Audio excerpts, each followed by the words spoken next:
anda sustum, dağlara dert sordum. Rüzgar anlattı, taş bile ağladı.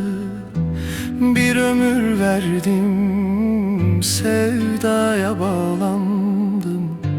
Küllerim savrulup göğe ağladı.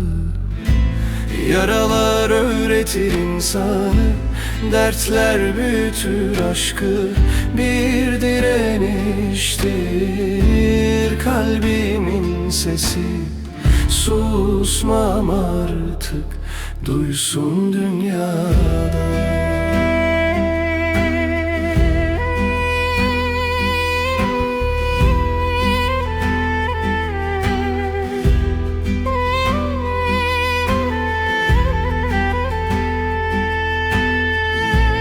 Geceler tanık, yıldızlar yoldaş. Bir yanım ölüm, bir yanım savaş.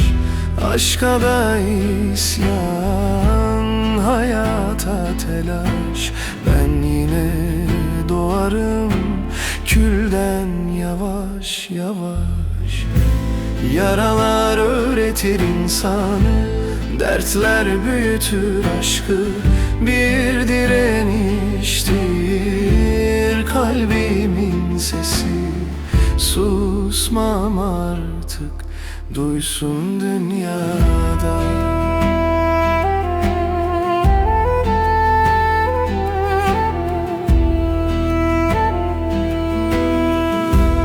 Bir yolum var, uçurum kadar dar.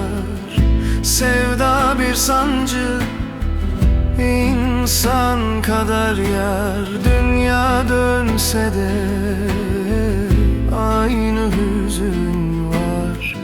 Ben hala yandım ama hala var.